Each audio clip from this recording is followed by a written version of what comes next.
बारामती तालुक्यातील माळेगाव परिसरातून एक धक्कादायक प्रकार समोर आलाय।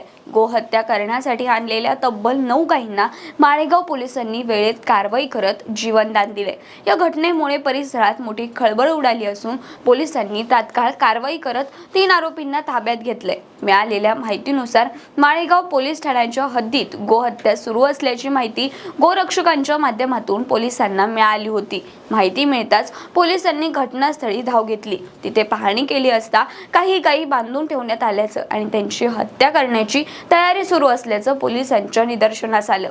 यानंतर पोलिसांनी तात्काळ कारवाई करत बिलाल कुरेशी, अक्षय उर्फ बबलू विजय बागाव आणि बापू कोंडिबा ठोंबरे या तिघांना ताब्यात घेतले। हे तिन्ही आरोपी बारामती परिसरातील असल्याची माहिती समोर आली आहे। या प्रकरणी आरोपींविरोधात भारतीय न्याय संहिता 223 अंतर्गत विविध गंभीर कलमांसह प्राण्यांचा छळ प्रतिबंध अधिनियम 1960 आणि महाराष्ट्र प्राणी संरक्षण अधिनियम 1976 अंतर्गत गुन्हा दाखल करण्यात आलाय। पोलिसांनी आरोपींकडून 3 खिल्लारी देशी गायी तसंच जर्सी जातीच्या लहान मोठ्या मिळून एकूण 9 गायींना ताब्यात घेत सुरक्षितपणे गोशाळेत पाठवलं आहे। वेळेत मिळालेल्या माहितीमुळे आणि पोलिसांच्या तत्पर कारवाईमुळे 9 मुक्या जीवांचा जीव वाचलाय। या घटनेनंतर परिसरात पोलिसांच्या कारवाईचं कौतुक केलं जात असून पुढील तपास माळेगाव पोलीस करत आहेत। बाकी आज संपूर्ण घटनेबद्दल तुमचं मत काय आहे ते कमेंटमध्ये नक्की सांगा आणि अशाच महत्त्वाच्या अपडेटसाठी आपल्या .com महाराष्ट्रच्या पेजला फॉलो करा आणि यूट्यूबला पाहत असाल तर सबस्क्राईब करायला विसरू नका।